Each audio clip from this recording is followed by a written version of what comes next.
had more issues with these GoPros charging when you have them plugged into your car and they turn on and they end up using battery power when you're hopefully trying to charge the battery. So I got a low battery and forgot my spare.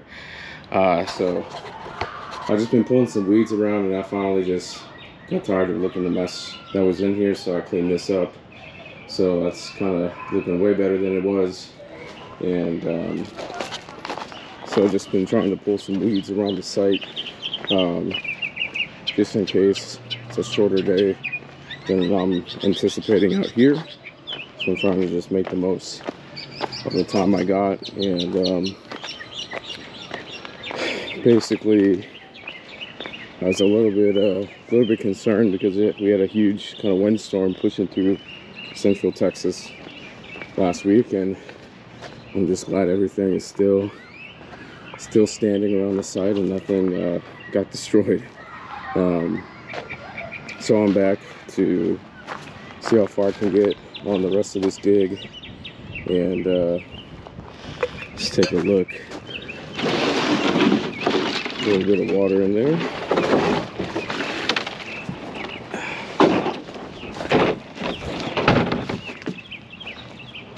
So yeah, so just got to finish digging out the smaller section, and it should fit kind of nice and easy in there.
I had to make sure this was actually recording, and I thought I had a full battery. I've had more issues with this GoPro Hero 9 than a lot of others. So I'm back on site with a 71% battery. We'll see how far it lasts. And I got some concrete, and I've got a mold for these pavers. And so I'm gonna break out the mold and kind of get a sense of how this is gonna work. Start mixing the bags and start loading it into the mold, smoothing it down, and then removing the mold, and then going from there. So we'll kind of just wait and see how the day goes. And I ended up losing, that's right, I forgot to finish because it ran out of battery. So I was able to mostly get this where I want it, and so it's sitting in there nice and even. And the idea with eventually, there's going to be a pond liner that's going to get installed within the shell, and then it's going to get tucked into the seam around the edge, and then I'll just backfill with extra dirt to kind of fill in the gaps. And then eventually, I'm probably going to create some kind of a rock barrier that goes around the edge as well, just so that we don't have any crazy edge lines, and then we'll kind of go from there. But So let me go get this concrete mold and turn on the water, and then we will go from there. And so no clue how today will go, but kind of just have to get started. And I got this nice tarp sitting here, which was in the store, which was supposed to be underneath that pile of dirt. But someone forgot about that, so we got some dirt going into the grass, but we'll see. So let me go through here. And so this is basically the mold. So this is just going to be a good way of creating something, you know, a little bit more unique. Something that's cost effective. I mean, once you have one of these, you can reuse it, you know, anytime you need to create more pavers or create a pathway, you know. So I feel I'm gonna get a lot of use out of this thing. And I actually got it on a discount. It's normally about 30 bucks. And I got it for about 18 at Lowe's. So that also helps. So yeah, that'll be perfect. So that's the idea. That's the idea, is that we'll start there, and we'll just start working our way, you know, through this whole area, around here, and a little bit here, a little bit there, back around. I do have to check and make sure that this is gonna fit. Looks like it might be a little bit tight here. Yeah, so it is a little bit tight here, so I might have to tear back some of this fabric and move some of that material. Well, that's no biggie. Same thing with over here.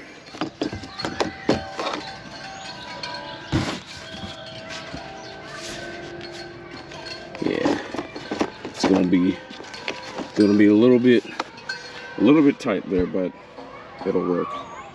So that's what this day is going to be. So let's get to it. Oh, and I did actually fill this up with some of the media, you know. So that's some of the media where you grow hydroponic stuff or aquaponics, you know, stuff. And so I decided just to help kind of clean out that space to start filling it up. So let's get going.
All right, so that was a day for sure. You know, I was able to get a decent amount of pattern going.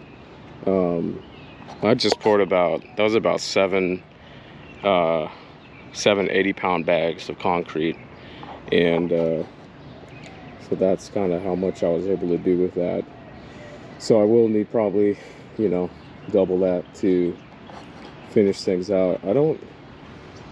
I think the worst part about the mold is because if you're not working in a square area where you can move it where you need to move it, then you have to kind of figure out a good pattern. So more than likely I'll have to dig this place out so that I can get one more full one, like right there, and then maybe one more there, or figure out how to stagger it, so then it comes this way. At least the good thing about this side is that this is literally, you know, stopped and began right there. So boom, boom, you know. So I would say after I finish that one, you know, this is a 4 square part, and then maybe it staggers off that way. So I kind of have to figure out the layout, and from there I will have to probably change some of these mounds, especially on that side,